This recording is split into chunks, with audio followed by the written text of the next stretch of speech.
Larry, let's get started with what's going on between Hezbollah and Israel. We had a preemptive attack on Hezbollah, and Israelis are talking about that. That was successful.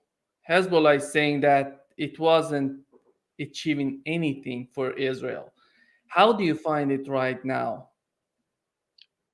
What I'm hearing from some fairly reliable sources, both in Lebanon, as a matter of fact, down around Maryun in the south, and also from Israel, and also from U.S. European Command. These are not official sources in any way; they're just people who talk to me. What I'm hearing is that the 100 plane tanked. That is to say, they actually used refueling so they could continue the strikes. F-35 equipped preemptory attacks didn't do all that much damage. They did do a lot of damage to infrastructure and surrounding areas, but that's not the most infrastructure rich region in the first place. So, the Israelis are claiming that I listened to Netanyahu before he shut everything down, just blacked out everything. You can't get any word in Israel. I listened to him talking about how to his cabinet, how he had done what they did and that it had been marvelously successful. And just the fact that he tightened up and censored everything after that tells me that that's not true. And what I heard is that it's definitely not true, that he might have hit a few missiles, might have hit a few places where they had maybe actually even staged things, as we did, for example, as any military does that's fairly sophisticated. You put things out that look like missile launchers.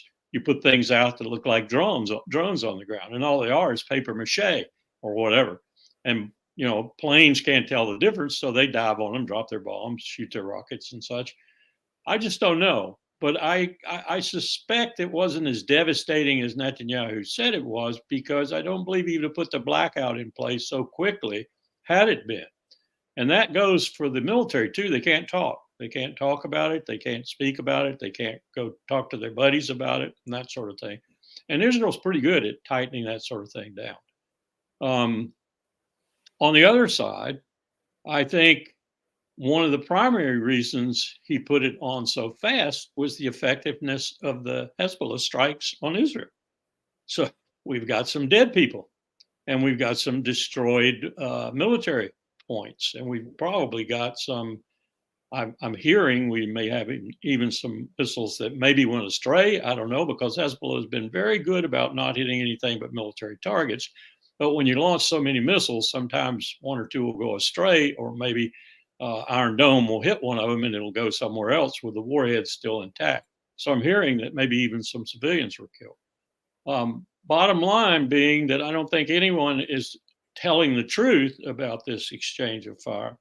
And I think that's both sides' position of contentment, if you will, because Hezbollah knows pretty much, I think, what it's, not only can it surveil Israel with almost impunity, it can do BDAs, bomb damage assessment. It can take a look and see what it did. So I think Hezbollah is content with what it did because it thinks it's within the status quo performance. That is, I'll escalate a little bit, you escalate a little bit, but not too much. And we'll go back and forth, but we're not going to start something that we neither one want. So that's what it looks like to me. The 100-plane strike didn't look like that. It looked like, I'm going to send them a signal, blah, blah, blah, blah. Maybe he did send them a signal. I don't know. But I don't think he did a whole lot of damage. I don't think he did any damage to speak of to their real capability, because mostly what they shot was Katyushas. They didn't shoot their big guns or even their medium guns. So I think this is a tempest in a teapot in some ways, except for the dead people on both sides, probably. And maybe that's what both sides wanted. Netanyahu wants to make it look like he did more than he did. Hezbollah maybe wants to make it look like they did more than they did. Okay, we're all in good shape now. The more serious matter is what we just did. We picked up from Egypt and we're moving to Doha. And that's just another way of saying diplomacy has failed, and we're going to take a break, and we're going to make sure the break includes a different country, and we're going to buy ourselves some time, and we're going to resume the talks in Qatar. This is really kind of indicative of where we are. We're nowhere. We're nowhere, and that's not good. There's certain things operating here. One is Harris's need to approach the election with at least some positive news about Gaza, about Israel, at least something. A ceasefire and a hostage exchange would be euphoria. And she's got to have something like that, I think, to get the kind of kick that she needs to put her over the hurdle, so to speak. And second, they need something in Ukraine. They certainly don't need to be seen as cut and running, but they need something that maybe Ukraine forces, and that they have to say, oh, okay. I mean, after all, it's Ukraine. They're the party in this that's most concerned. They're the ones dying.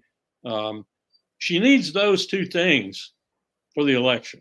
And that's what's driving U.S. policy right now, I think, other than in Israel, Netanyahu, and Tony Blinken being essentially Netanyahu's lawyer. Yeah. Larry, here is an article from August 22nd that is a Israeli general. He's talking about the situation of the Israeli army and how capable are they in fighting. He says that the picture that he's giving us, he's drawing for us, is so unbelievable when you look at it, and the way he's explaining the situation of the Israeli army.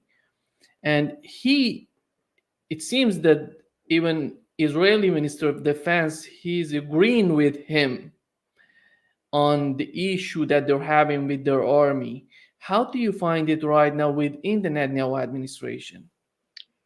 Oh, I think that opinion is pretty close to the truth.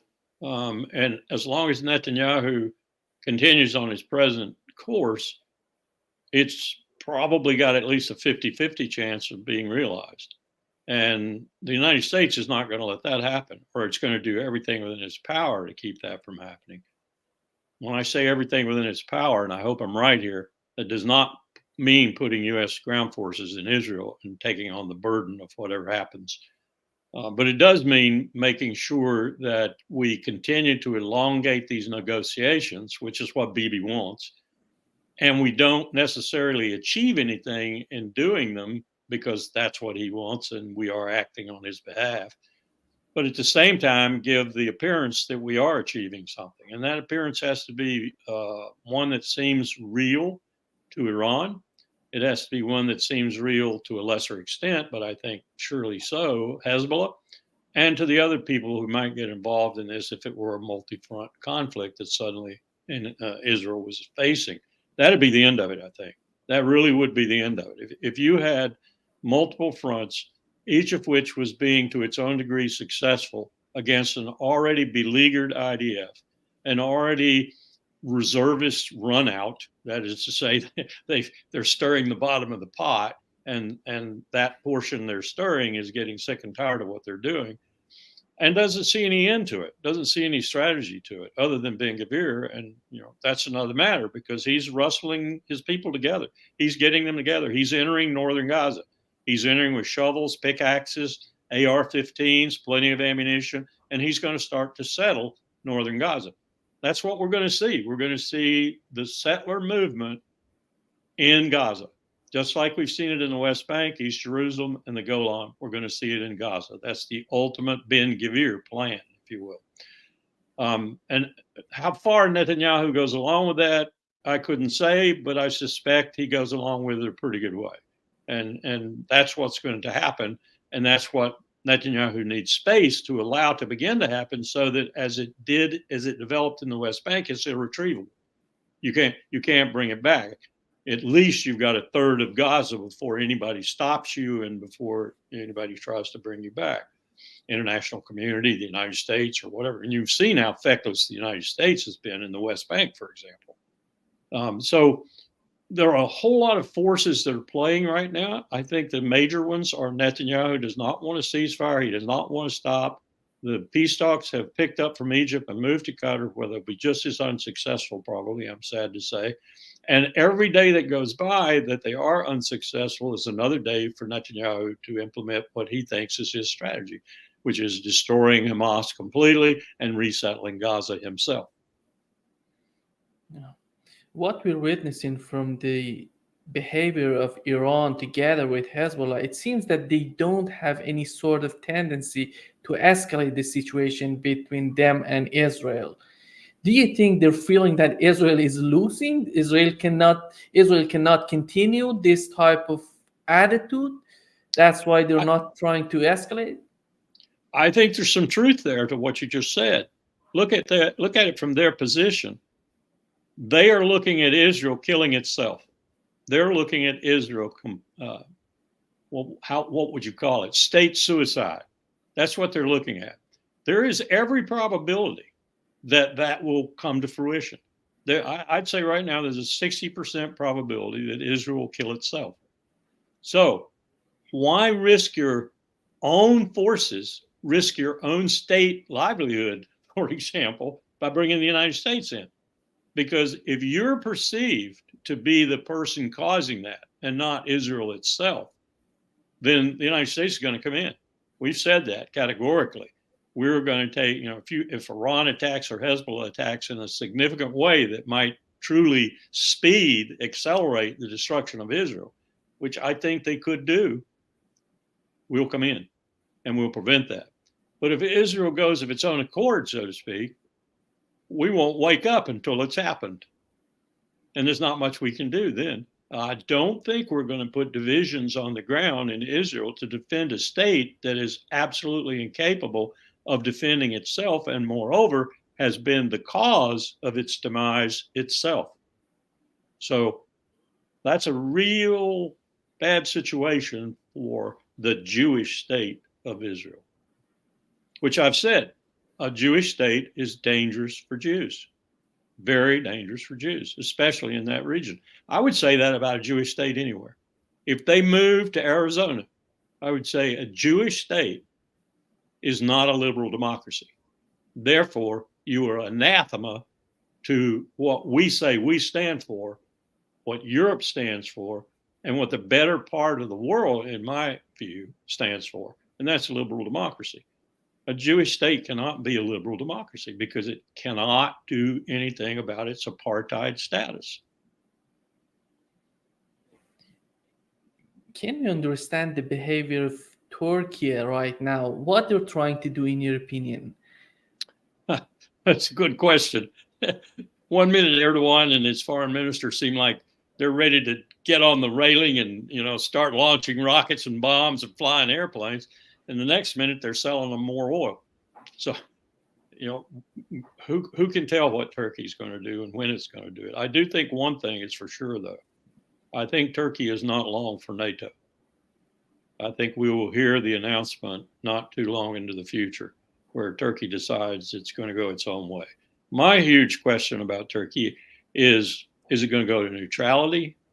Is it going to go to the BRICS in a formidable, organized way and add tremendously to their weight? Or is it going to go to some kind of neutrality? Is that what I said first? Get myself confused.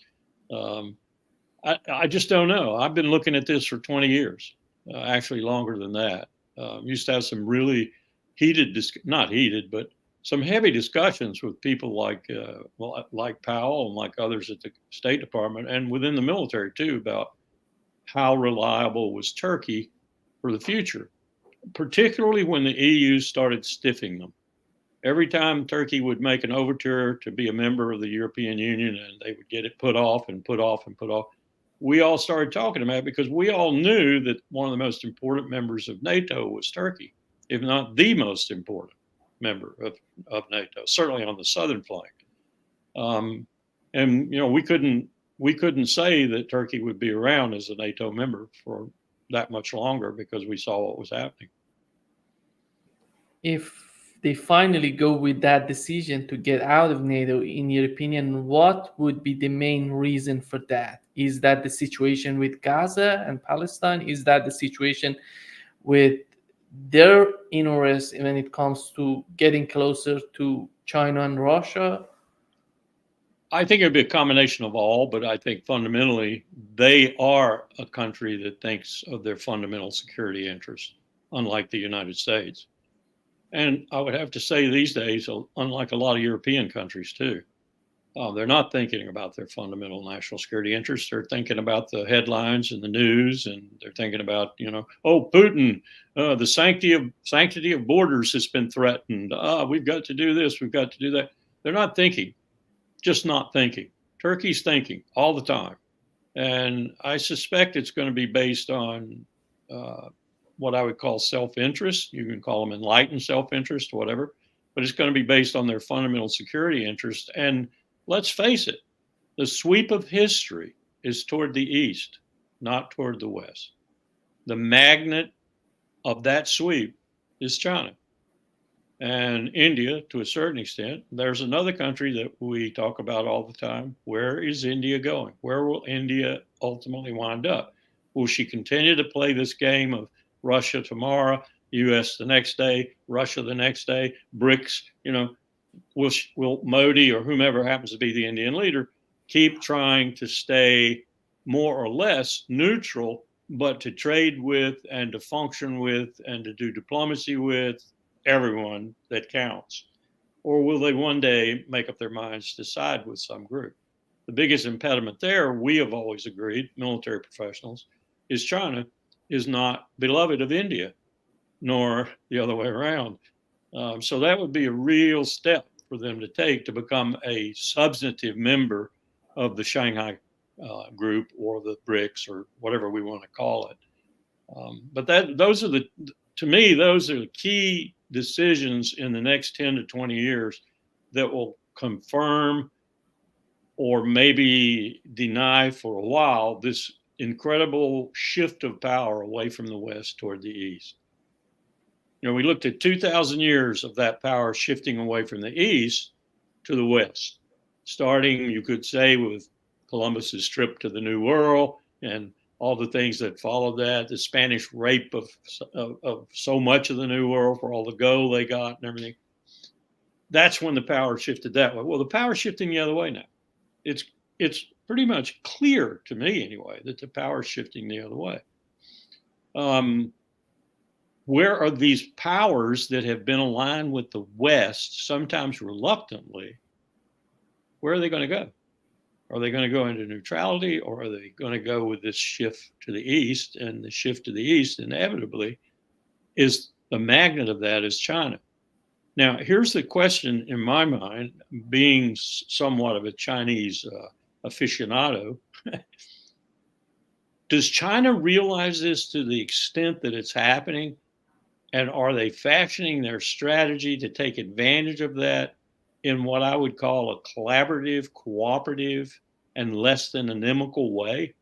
Because that's kind of the way China operated 3,000 years ago.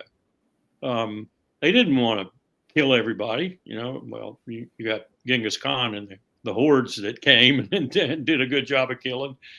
But basically, they traded and they made money, and others traded and made money with them. And so is that China's future, or is it a more bellicose future? And I think that's the question of the 21st century. Which way is China going to go in that terms? And here's the bad thing I think about our policy. We're doing just about everything we possibly can to make them go the hard route. And that's not good. It's not good for us. It's not good for Europe. It's not good for the rest of the world. It would be better to let this shift take place and let the American empire find a glide slope on which it can gently slide down to Paris inter pares, if you will, equals amongst equals, rather than trying to maintain primacy. The biggest mistake we're making right now is trying against all odds to maintain primacy. First of all, we've lost it, so we're not going to maintain it for sure. And second, it's eating our lunch physically and security-wise. It's eating our lunch. There is a new interview J.D. Vance Trump's pick for vice president, he says to Bill O'Reilly on his show, he says that the European Union should focus on the war in Ukraine while the US priority is China. It's unbelievable how they're not thinking of putting an end to that conflict. They're trying, in his mind, he's thinking that we can continue that conflict if European Union helps us to. I hope the Europeans are smart and tell him to go to hell. There's just no way that would be a sane decision for them. I suspect it would cause them to start falling apart almost instantly if suddenly main powers like Germany, France, Britain, although I hesitate to call that island nation, which was beloved of me and my wife for 25 years. We went there every year. Now I don't even recognize it, but I hesitate to call it a power. You could fit their military in a thimble. They've just eviscerated their defense capability while doing some things that were really stupid with regard to it. But I would hate to see those countries embroiled once again in what I would call a historically typical European Donnybrook, trying to figure out what they were going to do once the United States, and that's what JD's really saying. That's what he's saying, withdraws. That's what he's saying. He's covering it with, we're withdrawing so we can take on the bigger power in the world for you. Yeah, right. Larry, what's your take on what has happened in Bangladesh? We had some sort of color revolution there. It seems that the government was pro-India, and Bangladesh is part of Belt and Road Initiative of China, and it seems that it makes some sort of feeling for China and India to cooperate on this issue. And what's your take on what has happened there?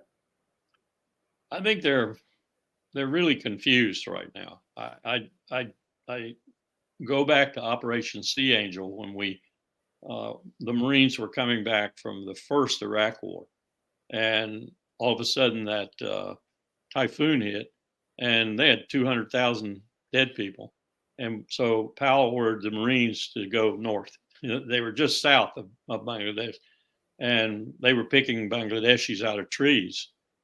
That's the only way they could survive, because the water was 15 feet high, and they would climb 17, 18 feet up in a tree. And that's where the Marines found some of them, pulled them out of the trees and got them on the boats and fed them. Bangladesh has, in other words, far greater problems and challenges than finding a government that can be stable and that can get along with both India and China. And those problems are going to haunt them throughout this century, to the point where maybe they're going to lose a third, maybe even half their country as the seas come up. So they need to get out of this business of not being able to find a government that they can tolerate for very long. But it's sort of the same problem Pakistan has on the other end. They don't seem to be able to get their act together politically either, even when the country is flooded by glaciers coming at them. A third of the country was flooded. Even had a military officer in the Pakistani military tell me that India was no longer the number one threat. That bowled me over. He said, the water coming down on us is the number one threat. That'll last as long as the water's coming down on you. Then you'll go back to India. But Bangladesh and Pakistan really have some of the same problems. And they play the giants off against one another, including us, when they need us to play off against China or India, repeatedly. And their governments do that. One government will be, playing China, the other government will be playing India, and then they'll decide they're not going to play either one. They're going to be independent or whatever, and it doesn't work because you're squeezed in between two giants. So that's Bangladesh's real problem, and it's Pakistan's real problem too, if you think about it for a minute. Although Pakistan, they got a bigger population than Russia. It's a huge, huge country in terms of people.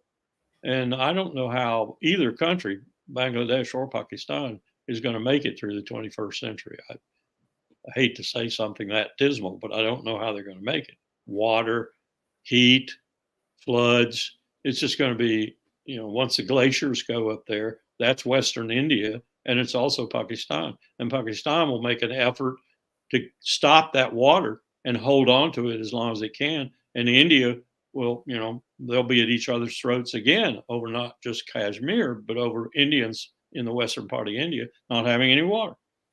Same problem is going to happen, it is happening right now with the Tigris and Euphrates, and what's happening with Turkey, and what's happening with Syria, and what's happening with Iraq, and the water.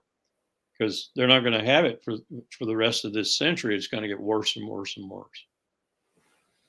We had Modi going to Kiev talking with Zelensky, and today he hugging him, yeah.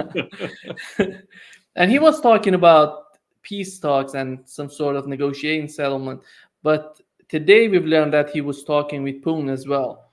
Yeah. Larry, those preconditions that Putin has put out before the Switzerland summit, that peace summit in Switzerland, it seems that he's achieving all those objectives, all those preconditions without going to any sort of negotiations. This shows how this whole case of Ukraine is unbelievable.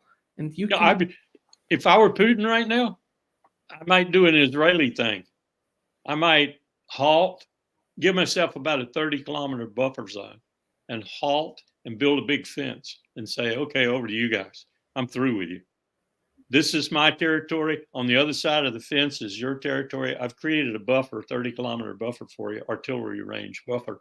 And I don't want to see you again. I don't want to deal with you. Don't want to talk to you. Go away. Go away. If you send anything over my way, I'll send 5 your way. So, what was it Lavrov said this morning? I was listening to Lavrov, and he said, a brilliant statement, really. He said, Americans think that if a war goes nuclear, it'll be confined to Europe, or words like that in Russian. Think about that for a minute. Americans think that if a war goes nuclear, it'll be confined to Europe. It'll be on European soil. Well, pick up the parentheses there. It won't. And Putin was saying the same thing when he was talking about his triad being better than our triad. The ballistic missile submarines, the bombers, and the ballistic missile submarines, and the ballistic missiles themselves. We and the Russians are the only ones of the nuclear weapons owning states that have a triad, 3 parts to it. And he said, our triad is better than your triad. All of Sergei's and Putin's remarks about nuclear weapons have been sane, cogent, correct, and aimed to scare. And, I'd be doing the same thing if I were dealing with this kind of imbecility and deception and duplicity in Europe and Washington. He doesn't have much choice but to do that. I'm not trying to defend him. I'm just saying that he's the sane member here. He's the sane person. And I think what Modi was doing was probably talking to both about, let's stop this. Let's stop it, because it's not doing you any good, Zelensky. And Putin, you've been at it long enough, you need to stop too, because there are other things you've got to do. And there's other places in the world that we need you to help with. The other aspect of it is, I kind of agree. I was listening to, I think it was Doug McGregor the other day. I was listening to him, and I think he's right. Zelensky stashed probably billions of dollars. And he stashed them in Albania. He stashed them in other places. So Zelensky, if he wants to enjoy that money he's basically stolen, he better get out while he can, because somebody's going to kill him. From the military, from the civilian population, somebody's going to kill him. That's the way Ukraine operates from time to time. They're one of the most corrupt states in the world anyway. But if he wants to get out with his shirt, so to speak, he better figure a way to get out at the same time he's concluding some sort of ceasefire and peace deal, because they're not going to be very happy with him.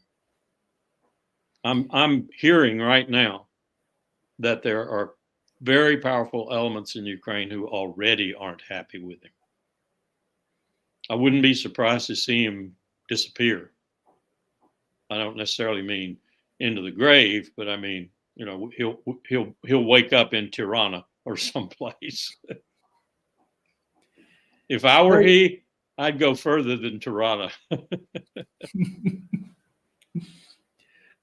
We have two countries right now that the United States is supporting, Israel and Ukraine. In both of these countries, Larry, we have disagreement within the administration. We have disagreement in Israel, as we talk, between Netanyahu and his Ministry of Defense. But not between Blinken and Netanyahu. Blinken is Bibi's lawyer. Just want to make that correction. Yeah. And in Ukraine, we are witnessing right now, it seems that there are serious disagreements between Zelensky and Syrskyi when it comes to this offensive in the Kursk region. And do you think that the United States is thinking that in the future they can manage these countries, that they're having a lot of problems within the administration? We are not talking about the people outside the administration. Yeah, you're right. And just this morning, I listened to Rafael Grossi, the head of the IAEA, the International Atomic Energy Association. He's over in Kursk right now, as I understand it. He's very worried because I didn't know this until he explained it in this interview. Unlike Zaporizhia and the reactor there, the reactor right there in Kursk has no dome on it. It has no protective dome on it. It's just a roof, just a regular old roof. And so a drone or a bomb, an artillery round could do real havoc with that reactor. And he's very worried about what might happen to it, which is why he's there personally. That's another situation that we're not thinking about, that this region is fraught with those kinds of problems that could expand everything really quickly, including death and destruction. Yeah. Right now, in your opinion, is there any understanding in the European Union about this strategy of the United States in order to, because right now in Europe, when you see the Czech president, he was talking about that Nord Stream pipeline was a legitimate goal for legitimate target for Ukrainians, and then Germany saying no, that's not the case, and you're not supposed to talk this way. And it doesn't seem, even getting back to JD Vance, he was talking about putting the European Union in charge of helping Ukraine. It doesn't seem that we do have any sort of unity within the European Union. Eastern, Western Europe, between Olaf Scholz and Macron, between Czech and Germany. How would I would want to look at General C.Q. Brown, the chairman of the Joint Chiefs of Staff, if I were his special assistant, like I was Powell's, and say, General, how are you going to do this? Are you just going to go tell Berlin and Paris and maybe London and a few others? Or are you just going to tell them to communicate to the other 30 members? We're leaving and we're going to take care of China for you, and we're leaving you with Ukraine. Is that what you're going to do? Is that how you're going to do it? Because I don't see any other way to do it than that. You can't just walk out and suddenly focus on China. All aircraft carriers to the South China Sea immediately. Blah, blah, blah. How do you do this? And when you do it, no matter how subtle and kind and gentle you are, the Europeans are going to fall into a mess, a total mess, because the Germans are going to argue with the French with the Germans with the Norwegians, the French with the Belgians. Everybody's going to get a beat at each other's throat. And Viktor Orban and the Czech Republic and the Slovak Republic, they're all going to be. You're just not going to do anything but turn loose the dogs of war and argument inside Europe. If we're going to break the transatlantic link, we don't need to do it that way. I think we are ultimately, but we don't need to do it that way. Yeah. That would be nonsense. I don't know what General Brown would say, except maybe I'm going to retire. Hear what Zelensky said about peace talks, Larry. There a way is there a plan, strategy perhaps, to consider negotiating and consider perhaps giving up some of Ukraine's territory in exchange for peace and security guarantees? So, for instance, if there is an offer of guaranteed NATO membership, would that be something you would consider to sit down and negotiate and give up territory? Thank you. Thanks so much. We are not ready to change our territories, and we can't do it to change our territories on any negotiations. Yes, that is the first. It's difficult.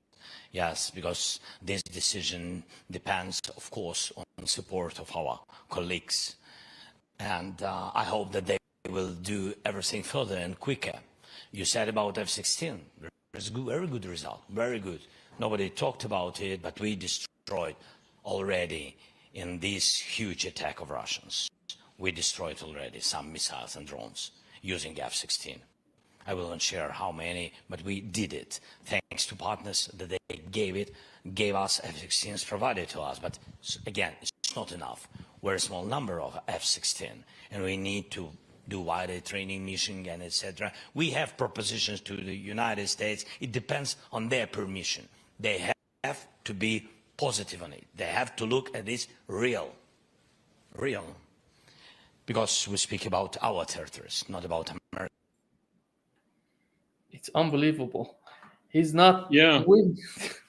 I could only understand about every third word, but I think I got the gist of it. The volume was so low for me.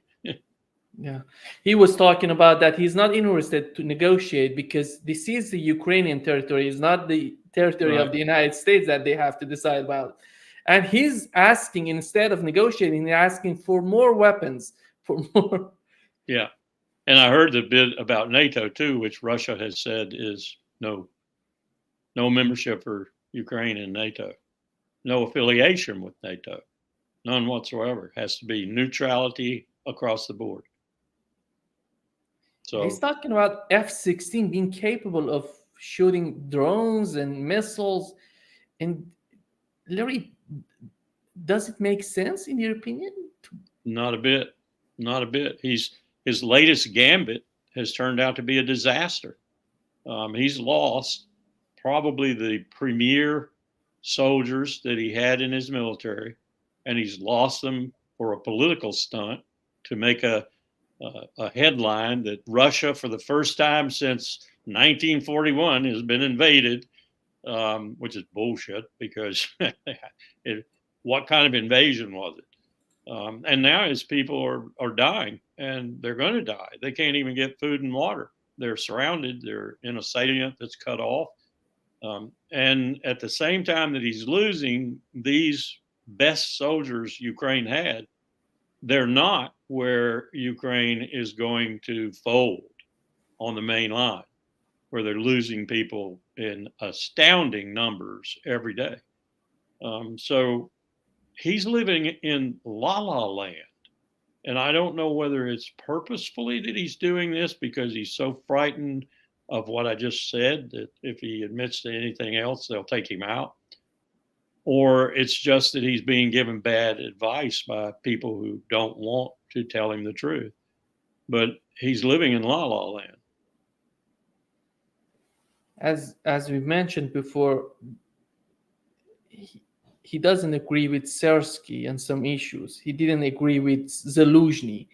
We can understand there is a sense in their army against him and his administration. That would be much more dangerous for him and his position. Yes, I think so. And one would suspect that would probably be where the revolt, the coup, whatever we want to call it, would come from. But I'm told that he has the one thing he does have sensitive feelers for amongst the group that's relatively loyal to him is if that's imminent. So the sign of that will be his unassing Ukraine, his leaving for one of his dashas, wherever it happens to be. I kind of comparing with Kim Il-sung and Kim Jong-il and Kim Jong-un, they always had some place in Switzerland or wherever, in case the balloon went up and it looked like North Korea was going to disappear from the face of the earth. They had a place to go. Well, I think Zelensky does too. And it's well oiled with U.S. money. I should say U.S. and European money. Just to wrap up this session, Larry, do you think that this offensive, this attack on the Kursk region is changing Russia's strategy toward Ukraine? No, I do not. I think it tactically made them do some things, and it was a surprise. There's no question about it. I think part of the reason it was a surprise was because it was so stupid.